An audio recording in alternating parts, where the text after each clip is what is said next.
What is going on, everyone? It is me, the Lone Vault Wanderer, and I'm here with a video talking about Fallout 4 virtual reality or VR, and also just giving my thoughts about VR in general and whether I'm actually going to be picking up a VR headset.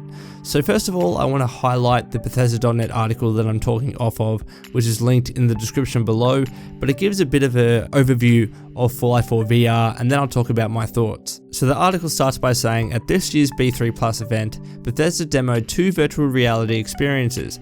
Along with a tour of Hell and Doom, attendees also had an opportunity to experience the world of Fallout 4 in VR. Bethesda announced that Fallout 4 VR will be released in 2017 on the HTC Vive. Now, there is no similar release for the Oculus, but apparently from what I've read, you can play any game available on the HTC Vive on any other headset, so presumably Fallout 4 will be available on Oculus and other headsets as well, probably not PlayStation VR.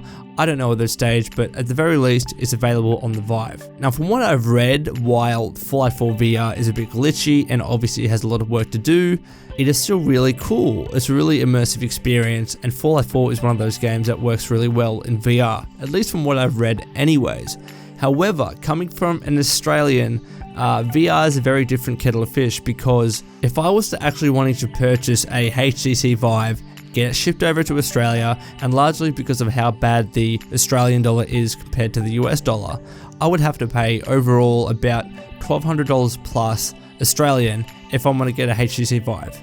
And that's on top of whatever PC you need to run. Thankfully, I do have, the required PC to be able to run VR games, and of course Fallout 4 VR. But whether I want to pay $1,200 on top of that to be able to experience VR is another question. I think VR would still have a long way to go to entice me in terms of the amount of software and support these different headsets have. And it seems like there's so many different headsets out there, and more were revealed at E3. I believe that the team behind Payday is creating a VR headset, I believe anyway. So many different options out there, even down to the mobile versions for the Samsung Gear VR. And if I'm going to be spending that amount of money, I want to know that the hardware I purchase is actually worth it. I'm not going to be spending $1,200 just to be able to experience a game I've already played in VR. It might be cool, don't get me wrong, but is Fallout 4 a game in and of itself enough to get me to jump on the VR bandwagon? Probably not. The only issue with VR that I see at this stage is it getting a lot of support. And of course, it's a chicken and the egg scenario here. VR needs a lot of software and support to be able to attract new users, but developers are unlikely to support the hardware with new software if the users aren't there to back it up. So there's definitely a tug and pull here, and I'm not too sure whether the HTC Vive or even the Oculus have enough software at this stage to entice me. Now, I actually have used VR. I've used the PlayStation VR, and I played a shooting game and also this experience where you go underwater in a shark cage and you're attacked by a shark.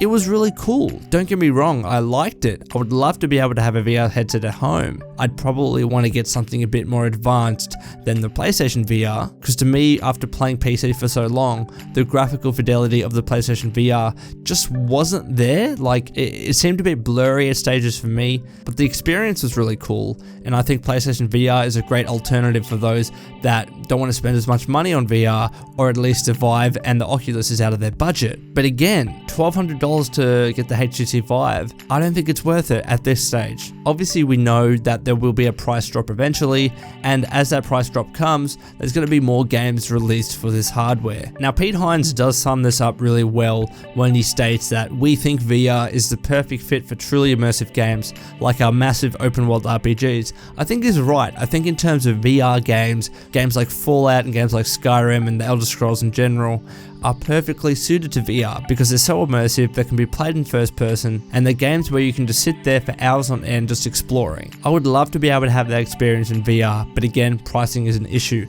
So let me know what your thoughts are about this topic in the comments below. I'd really appreciate it. Until next time, this has been Lone. Please take care of yourself, and as always, keep fighting the good fight.